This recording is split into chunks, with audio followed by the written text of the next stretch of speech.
Great. Awesome. Well, thanks, Mike, and thank you for having Sheridan and I on the call tonight. Fortunately for all of you at Gulish and Associates and your clients, I'm going to be very brief. Tonight, you're here to hear some incredible information from Sheridan. So I'll give a brief introduction and then hand it over. But thanks to you guys for having us here. I've been working with you guys since 2003. I can't believe where the years go. When I started with you, geez, I guess both your kids were born, but they were really little. So, and now I'm Yes. sending my eighth grader to Fairfield Prep. He just got his acceptance letter the other day. So there you go, a Good new for him. generation in the works. But onwards and upwards. So Sheridan Culhane, she's awesome. She's been with us for 10 years. I've been working very closely with Sheridan for probably the last 3 years, I would say. And prior to coming to MFS, she was in the law industry and made the switch over to financial services and MFS in 2012. She spent the majority of her time in our industry working with financial advisors, and in the last handful of years, really focused on training all sorts of individuals on all sorts of topics within the financial services industry, and also providing education to our clients, which are both folks at Gulish and Associates, as an example, but also all of you on the call who may or may not have money invested with us through Gulish and Associates. She worked very, very hard on this presentation with our head of global security to make sure that you can be better prepared to deal with scams and all sorts of issues that are coming at us from multiple directions these days. And finally, I'll close with Sheridan is a crusader. And I mean that literally. She is a graduate of the College of Holy Cross in Worcester, Massachusetts. Sheridan, go ahead. That can be a hit or miss thing. People are either really excited about it or they say stay away. But thank you. It's great to be here. Now, does anybody know a hacker's favorite time of year? It's fishing season. Get it? So that lame joke is my first attempt to make cybersecurity approachable, because it seems to be one of those things that people find to be so intimidating and so overwhelming that their solution is to just do nothing, to ignore it. In fact, majority of Americans, I'm talking 90% of them, they're interested in increasing their protection against cybercrime, but more than half of them don't know where to start. So just like your advisor takes all of their financial knowledge and boils it down to what matters the most to you to achieve your goals, I'm here to do the same thing for you with cybersecurity, to provide you with some practical steps that you can take to better protect yourself, your family, and your finances. I want to help you find the right balance between the convenience and benefits of technology and the risk of becoming a victim. I want to help you bring down your risk to make you less of a target. So today, our agenda, I'm going to start by walking you through some of the common scams that are out there, and then we'll talk about how to play defense against each and every one of those. Then I'll share 5 proactive things you can do to better protect yourself, my prevention tips.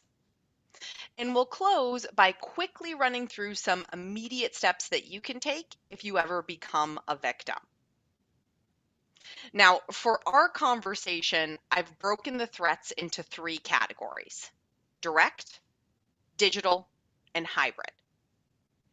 Direct attacks exploit physical access. They require little to no technical knowledge. You may think of these as sort of scamming 1.0 or scamming 101. So face-to-face, a letter, a call. Digital attacks, on the other hand, are more sophisticated. They're online, electronic. Then hybrid attacks, which are the most common ones, those are just layered attacks. So there's multiple points of contact. So for our conversation, we're going to focus on the first two, the most common direct threats and the most common digital ones. That way you have the skills you need to recognize the parts that make up the hybrid attacks. Because if you can learn to spot a scam early on the first or even the second point of contact, you'll hopefully have that aha moment when you realize it's a scam before sharing any sensitive information with them. And that's how you truly reduce your chance of becoming a victim. So, first up, direct threats. Some of the most common threats are on the screen right now, and we're going to go through each one of these individually. So, first up, for lost or stolen property, it's things like your wallet, your purse, your phone, right? Think of all the information that you have stored there. 3 ways to better protect yourself are to first only carry what you need. And for that one, I always think about my mom, who, as a mother of 5, she always seemed to have everything in her purse at all times. I'm picturing her bursting wallet right now. Don't do this. Limiting what you have on you, it really does help limit your risk. Number 2, store important items in a safe. This includes the obvious stuff that we all know about, birth certificates, social security cards, passports. But then it includes things like important financial and legal documents, property titles, insurance policies, external hard drives. It's really anything you don't want to get into the wrong hands. And the final tip is to use a shredder and go paperless. And that's because, believe it or not, but things like mail theft and dumpster diving, those are both still big problems, especially if your mailbox is separate from your house, like at the end of your driveway. Now, there are some resources out there that can help you reduce junk mail because it's really difficult to stop it altogether. So 3 that you can use to reduce it are on the screen right now.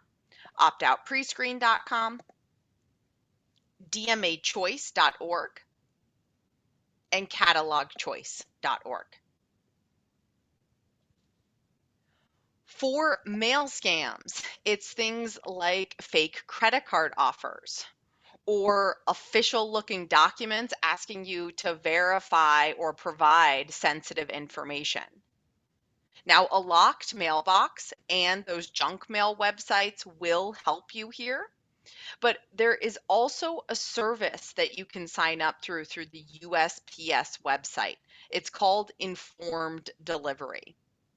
And what this service does is it sends you an email at the start of every single day with an image of the mail that you're going to receive. It's free too. So it's a great way to know what should be in your mailbox and also what shouldn't be there. Final direct threat, the one that we're all probably the most familiar with, phone calls. Does anyone want to guess the number one most reported robocall last year? Car warranties. You got it, Mike. I was What are hoping they? somebody would chime in with that. Yeah, I every couple months I get those over and over and over. So there are 3 things that you can do to better protect yourself from these. The first is to register your number on the National Do Not Call Registry. It's free to sign up, and it will take you less than 2 minutes to complete the online form. The website is donotcall.gov. It's not going to stop all calls, but it does help. Once I registered my number, about 2 weeks later, I did notice a drop.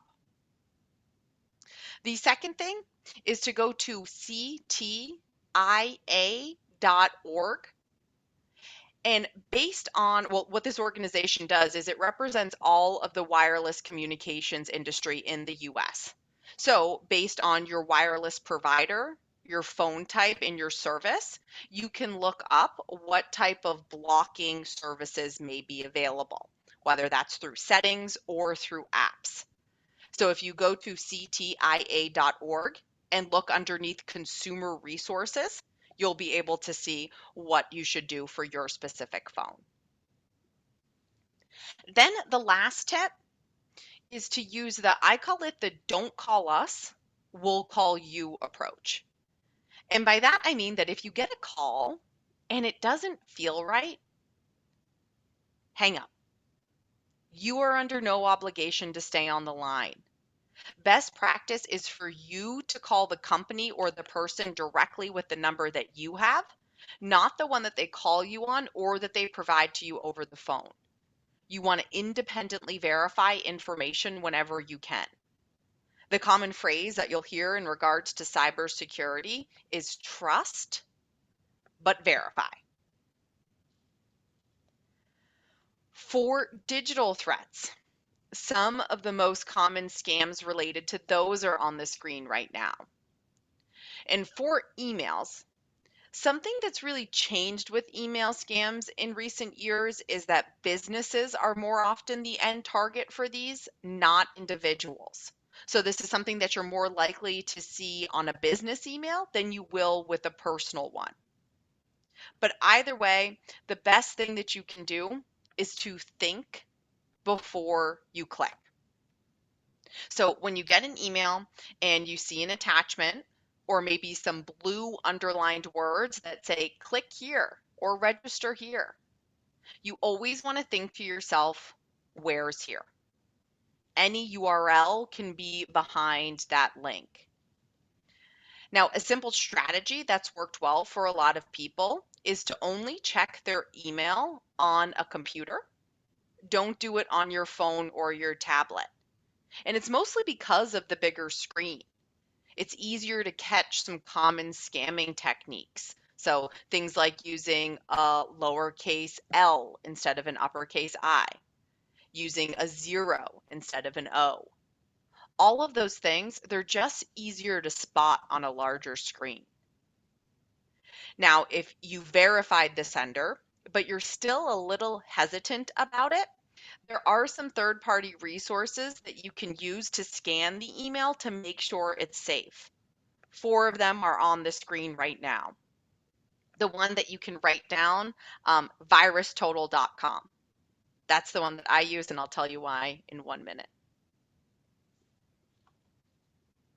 For websites, red flags include things like grammar issues, spelling errors, newly created sites.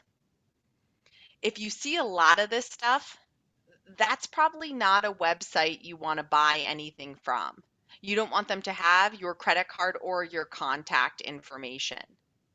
Best practice is to only do sensitive browsing, and by that I mean things like banking and shopping, on a personal device and a trusted, secured network. Now, if you are concerned about a particular website, you can scan it for viruses. And the 2 websites that you can use for that are on the screen right now, islegitsite.com and virustotal.com. And that's why I had you write down VirusTotal from those other ones. It's because you can use it to scan the emails and you can also use it to check the website. So sort of a one-stop shop. Next threat, public Wi-Fi. Now, you really want to think of public Wi-Fi as a two-way street. So your traffic can be seen by other people, and in some cases, same thing with the contents of your device. Common locations for these types of attacks are airports, hotels, coffee shops, any place where there's a lot of foot traffic. Now, best case scenario is to not connect to public Wi-Fi. But we live in the real world, so if you find yourself in a situation where you have to, then consider using a virtual private network, also known as a VPN. And what this does is it creates an encrypted tunnel between you and a remote server, so your traffic and location, they can't be seen. There are a whole bunch of VPN services out there. It sort of depends on what exactly you need it for. But a couple popular ones are private internet access, NordVPN, ExpressVPN, and Norton Secure VPN.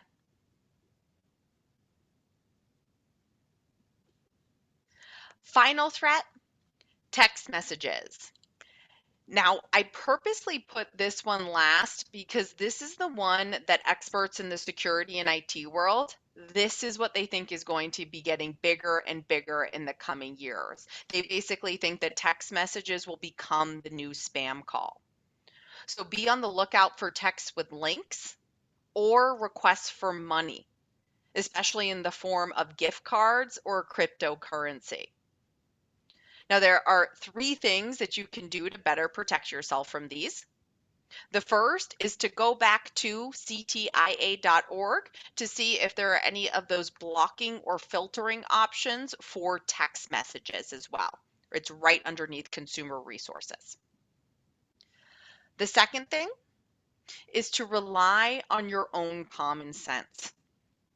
So when you get a text message, you really want to think about what information the company or the person is asking for and where they want you to send it. Ask yourself, is it normal for them to contact you in this manner? Does it make sense that the Social Security Administration would text you and ask you to send them a picture of your driver's license? Probably not. Then the final tip is to always initiate the interaction yourself. So just like with the telephone calls, you want to be the one reaching out first, independently verify information whenever you can. In the back of your mind, keep that phrase running. It's trust, but verify. So those are some of the most common threats that are out there, where they're coming from, what we need to play defense against. Now let's turn those tables and talk about some proactive things you can do to better protect yourself. My 5 prevention tips. Now, one of the best things that you can do, in my opinion, is to create strong, unique passwords. Now, how long do you think it takes a hacker to guess a password that's 7 characters, uses upper and lowercase letters, numbers, and symbols? So 7 characters, upper and lowercase letters, numbers, and symbols. The answer? 31 seconds. That's it. 31 seconds. And this is from about September of last year, so I'm sure it's even faster by this point. But the clear takeaway from this chart is that the longer your password and the more variety, the better, the more secure it is. It's recommended that people have their passwords at the very minimum 12 characters. Ideally, the minimum is 14 characters. Now, one of the biggest mistakes that I see people make with passwords is using the same one or similar ones for different logins. Do not do this. If it's stolen, hackers have the ability to access every single account with that login information pretty quickly. It doesn't take them very long. So one option for you is to have a little black notebook where you store your own and you generate your own truly long, random, unique, complicated passwords. When you're not using it, you keep it locked in your safe. That's one option. Another option would be to use a password manager. And what a password manager does is it creates, updates, and stores passwords for you. It does it all with a press of a button. You just have to remember the one password to get into the app, so make sure that that's a really good one. There are a bunch of these apps out there, but 4 popular ones are Dashlane,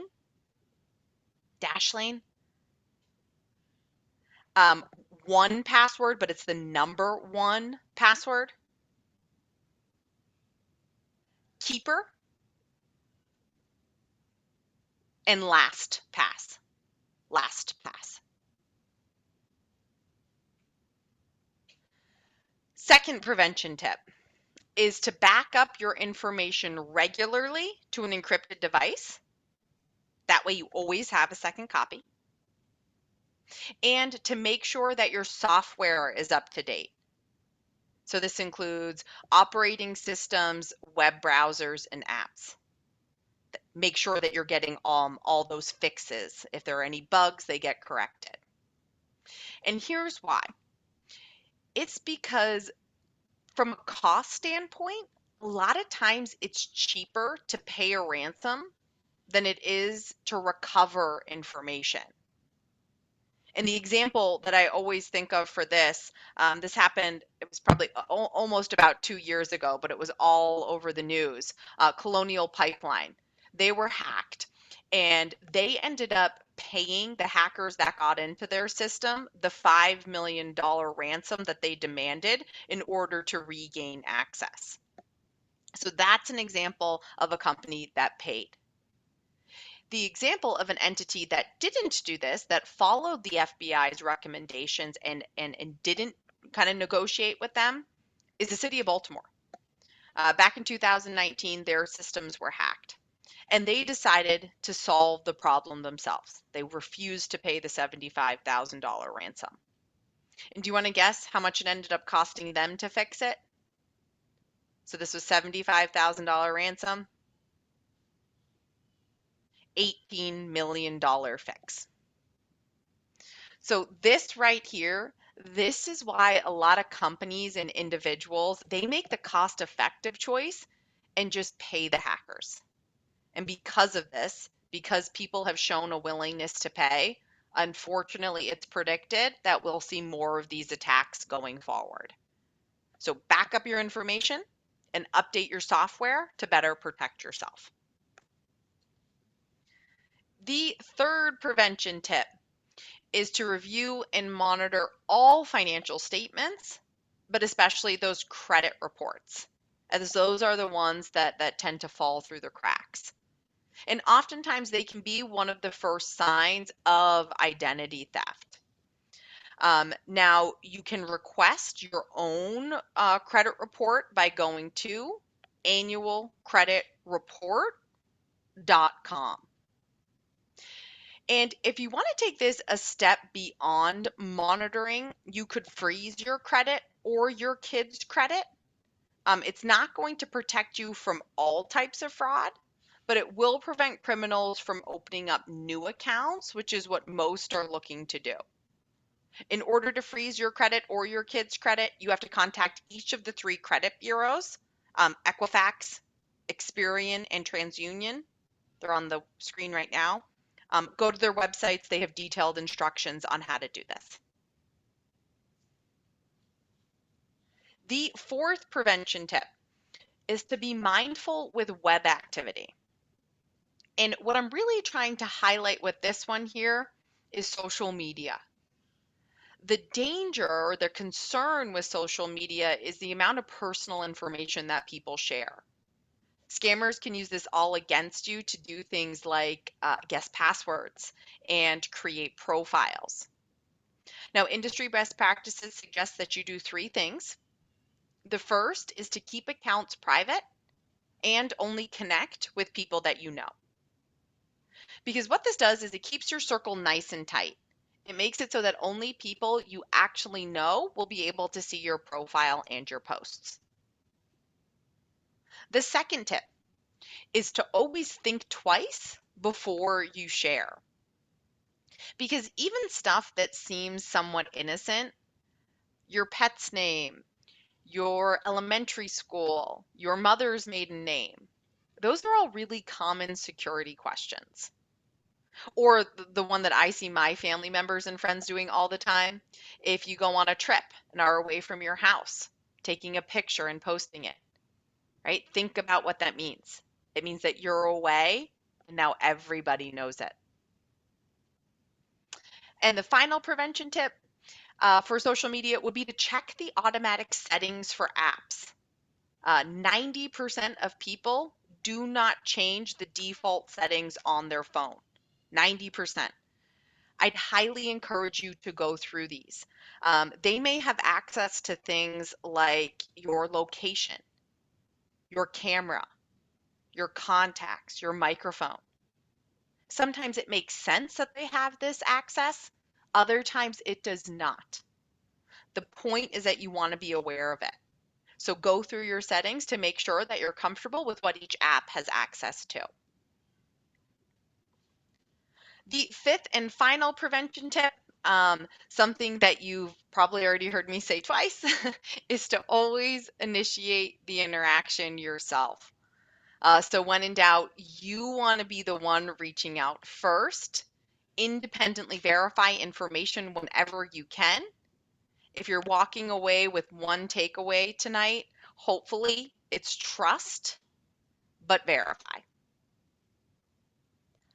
Now, unfortunately, because of the world that we live in, even if you follow all of these prevention tips, hackers may still have the ability to get your information. So let's quickly run through some steps you can take if you ever become a victim. The best thing that you can do is act fast.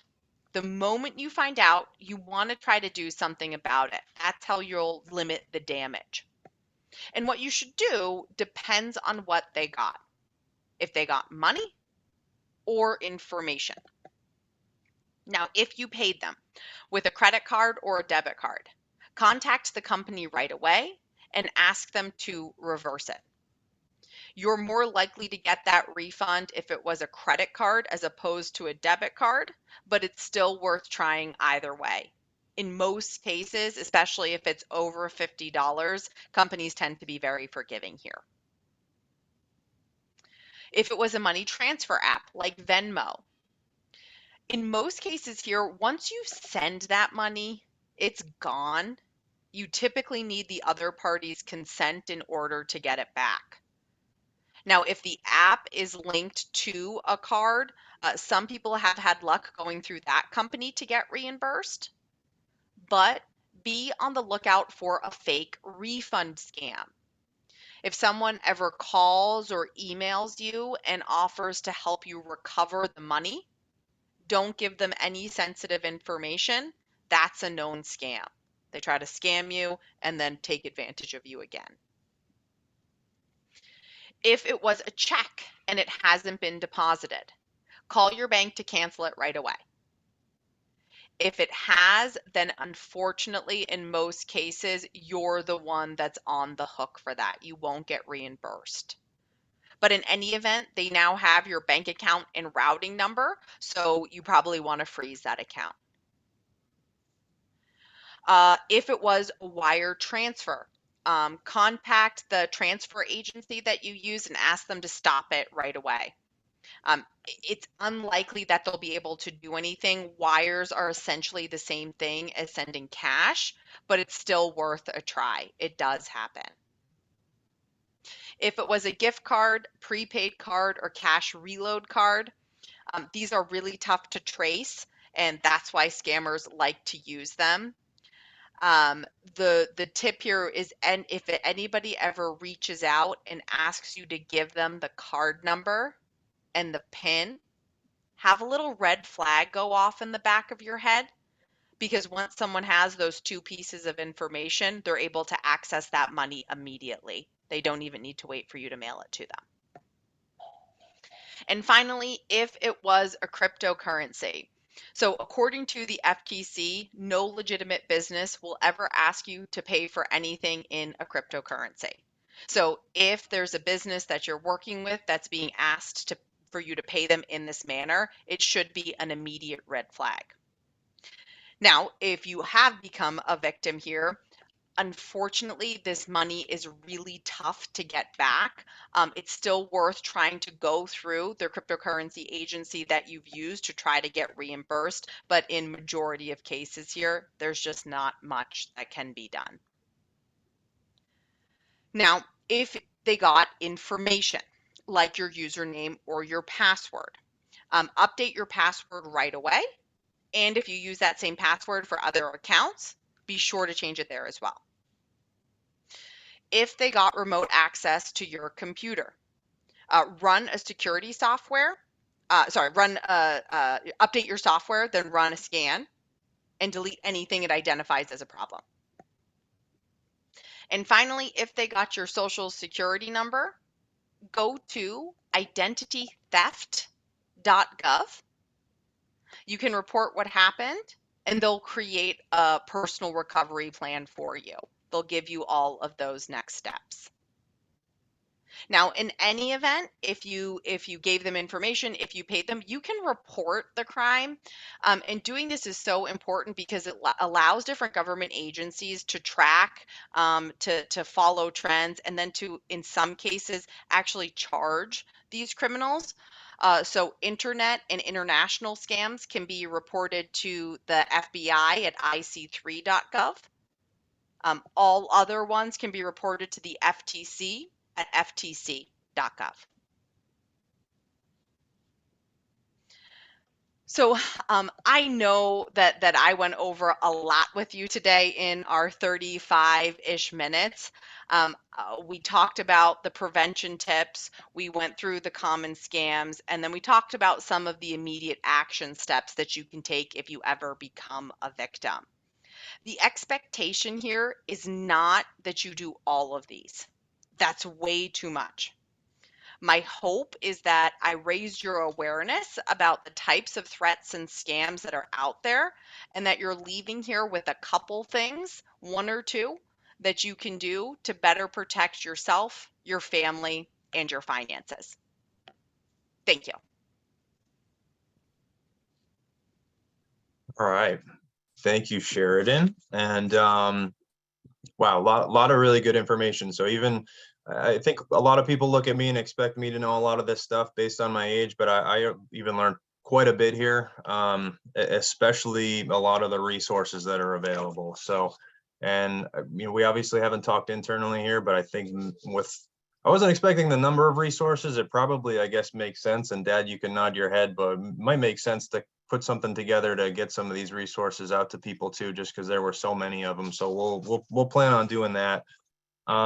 We actually have a brochure that we can either send to you as a link, and it has all of these. The one thing that we weren't able to include was the VPN service names, as well as the password manager one. So hopefully people were able to get those down, but otherwise it has all the websites that you see on the screen right now. Okay. Oh yeah, that would be awesome. So I guess I'll kind of give a couple highlights here. Just before I do that, just as a reminder, if anyone has any questions, email your advisors at gulishandassociates.com. So I've got the screen up here. I'm kind of monitoring that. We had one or two come through. But while we're waiting for people to maybe send in some questions, I just took some notes here. So a couple of the highlights. So passwords, definitely want to have at least 12 characters, ideally have 14 or more. Make sure you're backing up information, you're updating software, review and monitor statements, keep social media private, and the number one takeaway, which was trust but verify. So I guess maybe I'll kick it off here. And actually I had written down a couple questions that I thought were great questions and you already covered them. So obviously you did a pretty good job here, but maybe I'll start with, and this is a question that we get a lot. It sounds like you get this a lot too, but what kind of things do MFS and other firms like MFS do to, protect clients' data, account numbers, so on and so forth? Yeah, so just like Mike said at the beginning of the call, we get those email scam tests where they're basically testing to make sure that all the employees are staying vigilant. We actually go through, both from MFS's standpoint and from an industry standpoint, training about cybersecurity and how to make sure that we're staying kind of best practices for protecting clients' data. In addition, we have an entire team, our global security group, that are responsible for, they make sure our firewall's up to date, they protect the account. So kind of from top to bottom, we're absolutely committed to it.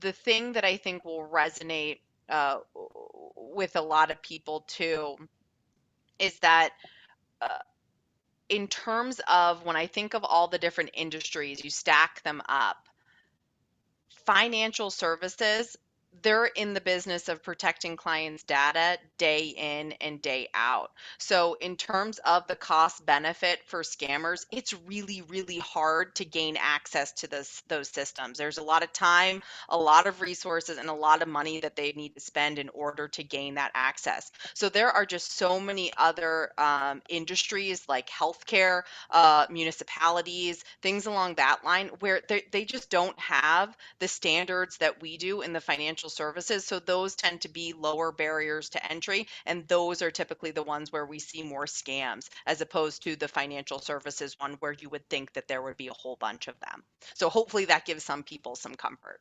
Yep. Yeah, that's great. All right, let me check. Steve, can I just interject? Yeah, yep. Too? Sure.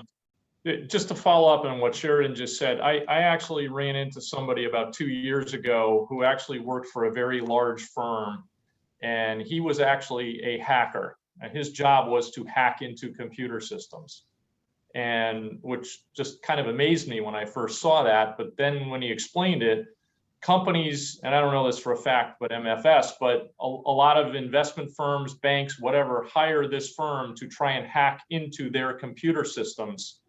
So instead of letting real hackers hack in, they have people who are pretty astute at this just to see if they have vulnerabilities in their system. So that's a whole different level that companies take this to try and they hire people to try and get into their systems. So just, which I thought was pretty interesting to approach it from that perspective. Absolutely. Those businesses, I think if you like Google job postings for cyber, there are so many out there because this is something that companies need to pay attention to. So that's absolutely a service, a consulting thing that many big firms do take advantage of. Yeah. All right, let me get to the email questions here. So I think this is a good one. I understand LastPass had a compromise problem. Still okay to use that one, or is another one better? And then this, I think, is the most important piece of the question is, once such a company has your passwords, how can you opt out if they do have a compromise issue? Yeah, so I'm so happy that you brought this up. So August of last year, LastPass did have a hack. But rest assured, all of those companies that I gave you, those are top tier providers for the password managers. So while even if a hacker can get into their system, because you're the one that's creating the password, you basically have the only key that can unlock all of your password vault. So meaning even if the hacker got into the system and posted your information out there, it would be nonsense to other people because they don't have the encryption code. That's only on your personal device and only you have access to it. So with those ones that I mentioned, even though LastPass had that vulnerability, there was no concern about clients' data being out there, their information, as long as nobody could steal your personal device. Things are absolutely fine with those. And what was the follow-up question? I forget. No, I think you got it. Yeah, okay. I think you got it. So there was a question also from same person. Is Avast a reliable blocker? I'm not sure if I pronounced that correctly, but Yeah, that one's one that I've heard up there. So those 4 ones were ones that our security team had mentioned because they tend to be pretty popular ones and they get good scores from time to time. But there were several others that they mentioned, and that was definitely one where if they didn't mention it this year, they absolutely mentioned it within the past 2 years. okay, good. All right, switching to another one here. So this actually I think is a good one too, because I've experienced this personally. So I had a text request to buy or send gift cards from someone I knew is in parentheses. I replied and started answering before I realized it was a scam, then stopped. Since they know they have a live account, any suggestions what to do with the sending number? So you can block that, the individual number from getting the calls, definitely. And then if you go on to the cti.org, you can see how you can also block the texts that are coming in. If you want to take it one step further, you can even report it to the ftc.gov, but that just takes a little bit of time in order to play out. So as long as you're doing that blocking, you're not giving them any more information from your control standpoint, you're doing all the right things. Yeah, and I will also just add, mine wasn't the exact scenario, but around election time, I think everyone was getting bombarded with, click here to support, whatever the case may be. There was one person in particular, I don't remember who the candidate was, that I was just getting like 5 a day. And at the bottom of the text message, it said, you get the please, reply stop to be taken off our list. I got so annoyed with this one person, I replied stop. I didn't get any confirmation. Turned out, I think it was someone trying to find out if it was a live number, because as soon as I replied stop, for 2 weeks, I just got bombarded with stuff. So that's one thing, I guess, to also be wary of, during times like that, where there's a lot of text messages coming in. You're probably best off just not even responding. From there, I just kept blocking. So just something I experienced personally, I'll just share with everyone so that people are aware. Yeah, and remember, initiate the interaction yourself. So even if you do support that candidate, it's better for Yeah. you to do research and find that information on your own, verify that it's through a legitimate source. Don't just reply back to that text message. Yep. All right. I received a Capital Bank checking account statement for an account I never opened. I called, they said it existed with my info, had zero balance. So they closed it. I then asked to get further details, who, when, how it was opened, what info was used, but they directed me to report identity theft to local police, and bank would provide info to them. Does this make sense? What other recommendations can you think of? Yeah, so I would go to identitytheft.gov, to report it, because it sounds like they probably have some of your information there. But then I would also make sure that you go through and do the credit freeze as well, because what's going to happen there is you're going to get a notification anytime somebody else applies to go do that credit. So if somebody tries to, let's say, open up a new one, if your information's already out there, you're now going to be immediately aware of it. There are also other services if that sounds like too much work for you. There are those like third-party services like LifeLock, and those ones that can do a lot of the credit monitoring for you. So if you want somebody on the case 24 hours a day, 7 days a week, that's also a way that people tend to get some peace of mind. Okay. Sheridan, how well do the places like LifeLock work? I mean, in terms of your security department's recommendations? So the big thing with any of those is just to be aware of what service tier that you're signing up for. Oftentimes, unless you're getting that premium tier, which is obviously the most expensive one, for example, I think LifeLock, they only monitor your credit at 2 of the 3 or 1 of the 3, unless you get that premium one. So it's basically like locking the front door, but keeping the back door and the window open. So if you're going to sign up for these services, it's worth probably going for those premium ones. And those premium ones oftentimes come with different things like home title monitoring, a VPN, a password manager. So they can be sort of they cost a couple $100s a year per person per household, but a lot of times you get a lot of peace of mind with it as well. They do also offer fund reimbursement, and they do dark web monitoring. So anytime your information's out there, supposedly they do that. So those are the two real benefits that everyday people wouldn't be able to do on their own.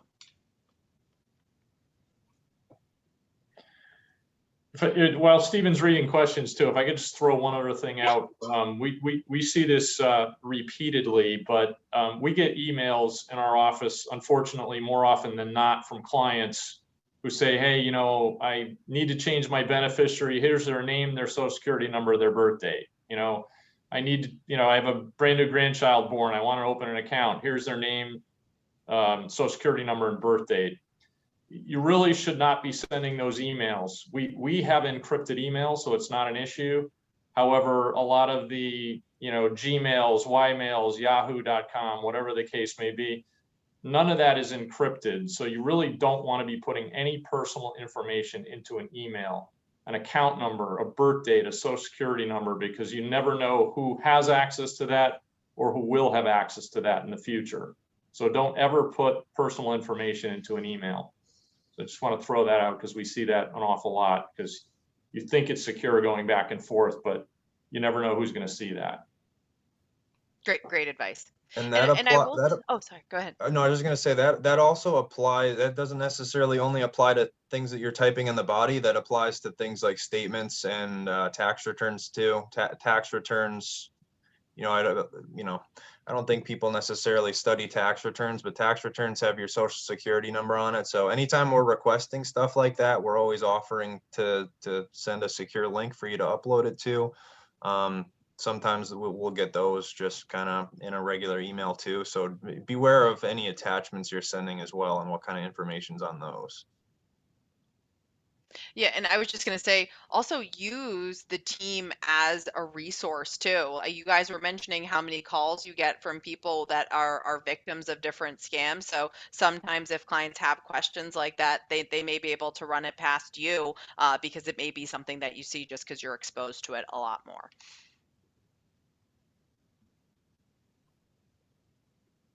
That's all we have for email questions. I guess there's one thing I've kind of been curious about in the past, and it popped into my head as you were, going through the presentation. So we have a lot of folks, plenty of clients who are a little hesitant to go paperless with a lot of stuff for, concerns that if there's any sort of hack that someone will get all their information. I'm sure everyone on the call has experienced this in the last year or two, especially. It seems like there have been a lot more issues with the mail, things getting lost, things taking forever to get sent. Your presentation referenced things like mail theft. Is there any, I think a lot of people think that going paperless can potentially be less secure than getting something mailed to you. Do you have any thoughts around that as far as, anyone who may feel that way? And honestly, I've gone paperless just because that's my generation, but something I've been curious about as well, just that, especially as we've seen more issues with the mail and things getting lost and so on and so forth. So Yeah, it's you're right in saying that e-delivery, those are more secure than getting hard copies in the mail. The potential just for human error or for people to come in and try to take advantage of you, it's a lot higher than it is with an email that you're going to receive, because oftentimes with those emails that you receive, it's a link where you're then logging in to access that sensitive information. It's not that sensitive information that's getting put in your mailbox. So I would highly encourage, whenever possible, e-delivery. It will take a little bit of time to get used to in terms of if you're a little bit uncomfortable at first.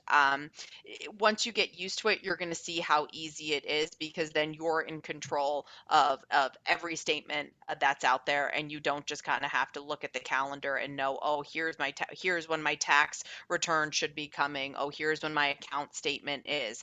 You're in control of being able to access that on your own. awesome. Thank you. Let me do one more quick check here of the email, and I don't see anything new. I don't think I have anything else on my list. Dad, do you have any other questions that have popped into your head? So No, and I checked my own emails and there was nothing in there, so I think we're good. all right. So yeah, I think we're good. Go eat dinner. Yeah, we appreciate the time, Sheridan, and everyone who's on the call. We'll get some follow-up out to you with some of those resources and some of the other details we talked through this evening. If anyone has any other questions after the fact, feel free to still shoot us an email. We can always get over to Rob or Sheridan in the coming days and get any other questions you have answered as well. So I think that's it. Thank you, everyone, for the time, and have a great rest of the evening. Thank you, everyone. Thank you, Sheridan. Have a great night.